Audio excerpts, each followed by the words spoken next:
Hello students, कैसे हैं आप।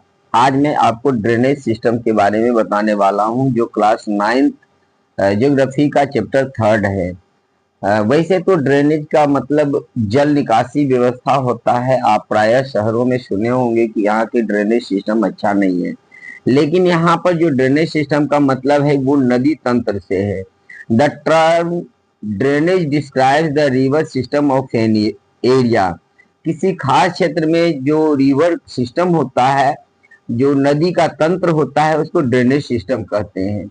Look at the physical map, you will notice that a small stream flowing from different directions come together to form the main rivers, which ultimately drained into a large water body such as lake or a sea or an ocean। जो कई छोटे छोटे streams होते हैं, पानी का बहाव होता है, चाहे वो झरना हो या छोटी नदियां होती है, वो अलग अलग डायरेक्शन से एक बड़ी नदी में आकर के मिल जाती है और फिर वह वो झील बन जाती है, या फिर वो समुद्र में या महासागर में जाकर के मिल जाती है।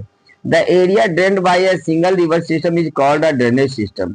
किसी खास नदी तंत्र के द्वारा जिस क्षेत्र का निर्माण होता है उसे ड्रेनेज बेसिन कहते हैं।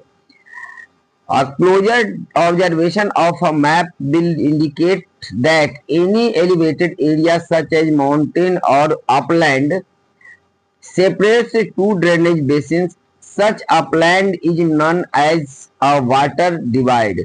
जब नदी गुजरती है तो उसके रास्ते में कोई पहाड़ या कोई उच्च भूमि आ जाता है, जिससे उसकी जो धाराएं हैं दो भागों में बढ़ जाती है। या फिर जब दो नदियां गुजरती हैं और उसके बीच कोई ऊंचा जगह होता है, एलिवेटेड एरिया होता है, तो उसको हम वाटर डिवाइड कहते हैं। इस चित्र में आप देख सकते हैं ये दोनों स्ट्रीम ए और स्ट्रीम बी बह रही है और इसके बीच में एक ऊंचा जगह है, एलिवेटेड एरिया है, जो ये दोनों स्ट्रीम को बांट रहा है, तो इसी को वाटर डिवाइड कहते हैं। तो बता दूं, इसमें तीन जो पॉइंट है इंपॉर्टेंट आपको याद रखना है। What is drainage, what is drainage basin और व्हाट इज वाटर डिवाइड। ये बहुत महत्वपूर्ण क्वेश्चन हो सकते हैं, आप इसको जरूर याद करिएगा। The world's largest drainage basin is of the Amazon basin. दुनिया का सबसे बड़ा ड्रेनेज बेसिन अमेजन बेसिन है, जो साउथ अमेरिका में पड़ता है। Drainage system in India, Bharat में ड्रेनेज सिस्टम या रिवर सिस्टम किस तरह की है। तो the drainage system of India are mainly controlled by the broad relief features of the subcontinent। Accordingly, the Indian rivers are divided into two major groups, the Himalayan rivers and the peninsular rivers। Bharat में जो नदी का तंत्र है वह कई भौतिक विशेषताओं से भरी हुई है और भारतीय सब कॉन्टिनेंट में कंट्रोल होती है। और भारत के जो रिवर सिस्टम है उसको दो मेजर ग्रुप में डिवाइड किया जाता है।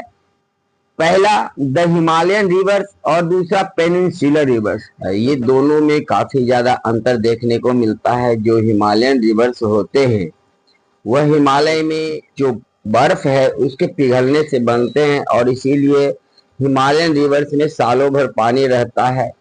और हिमालयन रिवर्स जो होते हैं वो पेरेनियल्स कहलाते हैं। पेरेनियल्स इसलिए कहलाते हैं क्योंकि इसमें सालों भर पानी रहता है। दूसरी तरफ अगर हम दक्षिण भारत के रिवर्स हैं उसकी बात करें तो जो सॉदर्न प्रायद्वीपीय पेनिनसुलर रिवर्स होते हैं वो बरसाती होती हैं। ज्यादातर नदियों में गर्मी में पानी सूख जाता है, क्योंकि वहां कोई प्रायद्वीपीय नदियां हैं वह किसी ग्लेशियर के पिघलने से नहीं बनती हैं। जब बरसात होता है तो उससे बहुत भारी मात्रा में पानी हो जाता है, लेकिन गर्मी के दिनों में ये नदियां प्रायः सूख जाती हैं। तो आज के इस वीडियो में हम सबसे पहले जो हिमालयन रिवर्स हैं, हिमालय से जो प्रमुख नदियां निकलती हैं और भारत में बेसिन का निर्माण करती हैं, उनके बारे में आपको बताएंगे। तो प्रमुख हिमालयन रिवर्स में इंडस, गंगा और ब्रह्मपुत्रा हैं। हालांकि और भी बहुत सारी नदियां निकलती हैं जो इन तीनों नदियों के ट्रिब्यूटरीज बन जाती यानी सहायक नदियां बन जाती हैं। तो हम चित्र और वीडियो के माध्यम से आपको इन तीनों नदियों के बारे में बताएंगे। इंडस या सिंधु इंडियन ड्रेनेज सिस्टम की और हिमालयन ड्रेनेज सिस्टम की प्रमुख नदी है। इसका उद्गम तिब्बत में स्थित कैलाश माउंटेन रेंज के पास स्थित मानसरोवर झील है।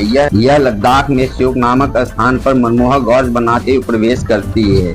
तिब्बत में इसकी कुल लंबाई 320 किलोमीटर है। वैसे इंडस रिवर की कुल लंबाई 2900 किलोमीटर है। हालांकि इसका 1/3 पार्ट ही भारत में स्थित है। जक्सर, श्योक, हुंजा, नुब्रा, सतलुज, चेनाब, झेलम, रावी, ब्यास आदि इसकी प्रमुख सहायक नदियां हैं। यह भारत के जम्मू कश्मीर, हिमाचल प्रदेश और पंजाब से बहती हुई पाकिस्तान चली जाती है और फिर कराची से होते हुए अरेबियन सागर में जाकर मिल जाती है। गंगा हिमालय की सबसे पवित्र नदी, जहां लगती है अनेकों मेलाएं। उत्तराखंड, उत्तर प्रदेश, बिहार और बंगाल से होते हुए यह 2500 किलोमीटर की दूरी तय करते हुए बे ऑफ बंगाल में जाकर के मर्ज हो जाती है। इसका उद्गम हिमालय पहाड़ के गोमुख नामक जगह से है। आप इस चित्र में देख सकते हैं कि किस तरह से गाय के मुंह की तरह बना हुआ ये आकृति है और वहां से कलकल छलछल पवित्र गंगा निकल रही है और इसके अंदर में आप बर्फ का पहाड़ भी देख सकते हैं, जिससे पिघल करके ये नदी आगे बढ़ते हुए उत्तर भारत की जीवन दायिनी नदी बन जाती है। यहाँ पर गंगा किस तरह से निकल रही है, ये देव प्रयाग का चित्र है। आप देख सकते हैं देव प्रयाग में भागीरथी और अलकनंदा ये दोनों नदियां मिल जाती है और यहीं से इनका नाम गंगा रह जाता है। अत्यंत पावन पवित्र जल वाली ये गंगा बर्फीले पहाड़ों से निकलते हुए उछलती कूदती हुई ऋषिकेश में जाकर के जमीन पर आ जाती है। तो और फिर वहां से यह हरिद्वार से होते हुए आगे की ओर बढ़ती है। ये कई सारे अभयारण्य और जल विहार के किनारे पर अवस्थित हैं। घने जंगलों से होते हुए यह हिमालय पहाड़ से निकलने वाली गंगा हरिद्वार, बनारस, पटना आदि होते हुए कलकत्ता में हुगली नदी बन करके गंगा सागर में विलीन हो जाती है। जमुना, कोसी, गंडक और घग्गर इसकी प्रमुख सहायक नदियां हैं। Brahmaputra river system Himalayan river system की प्रमुख ड्रेनेज सिस्टम है, जो तिब्बत से होते हुए बांग्लादेश में जाकर के गंगा से मिलती हुई बे ऑफ बंगाल में मर्ज हो जाती है। इस नदी का उद्गम तिब्बत के कैलाश मानसरोवर झील के पास चेमा युंगडुंग ग्लेशियर से होता है। यह तिब्बत में शांगपो, भारत में ब्रह्मपुत्र और बांग्लादेश में यमुना कहलाती है। यह भारत में अरुणाचल प्रदेश के नेमचा बारवा से गौज बनाते हुए यू टर्न लेती है और भारत में प्रवेश करती है। दिवांग, लोहित, दीकू, धनश्री, स्वर्णश्री, मानस आदि इसकी प्रमुख ट्रिब्यूटरी यानी सहायक नदियां हैं, जबकि तीस्ता और पद्मा इसकी बांग्लादेश में प्रमुख सहायक नदियां हैं।